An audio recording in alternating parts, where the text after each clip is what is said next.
Bonjour chers auditeurs, ici Éric Lantier au microphone et bienvenue à ce tour d'horizon du 1er mars 2019.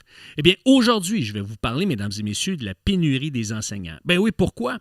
Parce que si on a une pénurie d'enseignants, mesdames et messieurs, d'enseignants qualifiés, eh bien, certainement que ça va avoir un impact sur la prochaine génération de leaders, la prochaine génération de travailleurs, la prochaine génération de décideurs.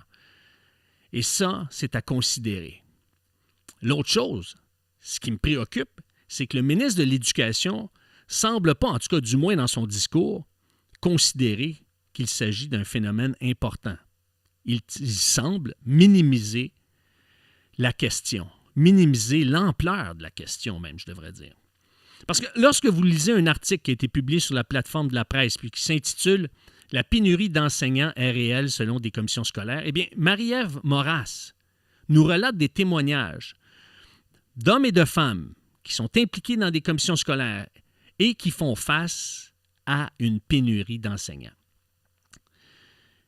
Ce qu'on est obligé de faire, à cause qu'il y a une pénurie, on est obligé d'engager des gens qui sont non légalement qualifiés. Bien, vous allez me dire, oui, mais ça a toujours été. C'est vrai. Moi-même, dans les années 70 et 80, j'ai pu le constater.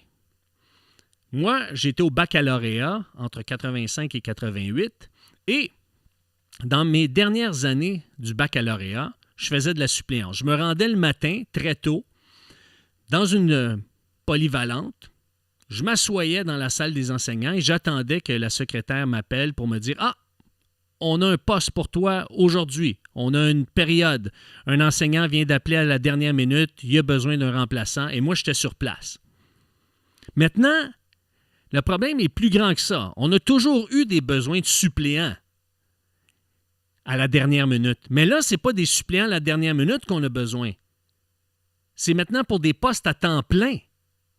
Et c'est là qu'est le problème. Ça veut dire qu'il y a moins en moins d'enseignants qualifiés disponibles et il y a moins en moins de gens qui veulent devenir des enseignants.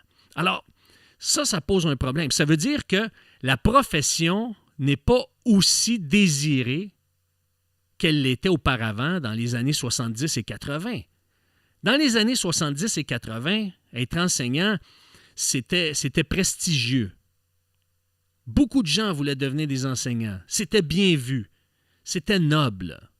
Mais aujourd'hui, pourquoi? Pourquoi les gens ne veulent plus être des enseignants? Parce que la tâche, elle est lourde, elle est exigeante, elle est épuisante. C'est pour ça qu'il y a un grand nombre d'enseignants, tout près d'un enseignant sur 5 qui va quitter la profession après 5 ans, 5 années.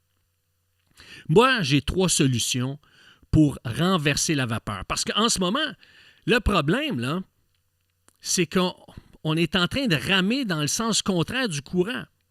Au lieu de corriger la situation, on l'amplifie.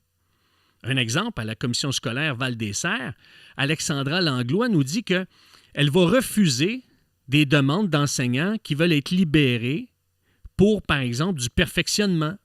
Et ça veut dire qu'on empêche des enseignants de pouvoir être ressourcés, renouvelés, trouver de nouvelles stratégies pour mieux faire, pour mieux exercer leur profession. Et on refuse des congés à des enseignants qui le demandent. Donc, ça veut dire qu'il y a des enseignants qui sont au bout de leur rouleau, puis ils ne peuvent pas se ressourcer, prendre congé. Pourquoi? Dans les 2 cas, parce qu'on manque de suppléants.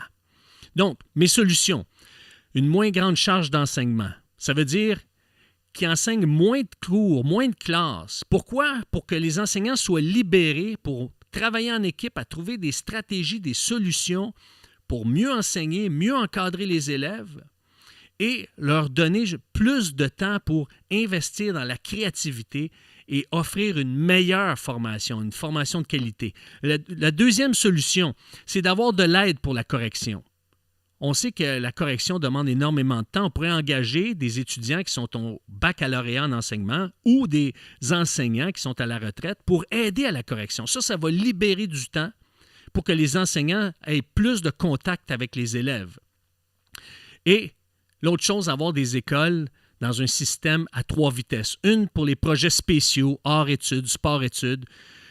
Un système pour les étudiants réguliers des classes régulières et des écoles spécialisées pour les problèmes spécifiques de difficultés d'apprentissage, comme par exemple des écoles spécialisées pour encadrer les élèves autistes, des écoles spécialisées pour encadrer les élèves qui ont des problèmes de dyslexie ou de dysphasie. Et là, à ce moment-là, on va revoir des gens, des hommes et des femmes désirés devenir des enseignants et des enseignantes. Pourquoi? Parce qu'on va redonner une valeur à cette profession. Mais puisque le temps file, mesdames et messieurs, eh bien, je dois vous dire merci, au revoir et à la semaine prochaine.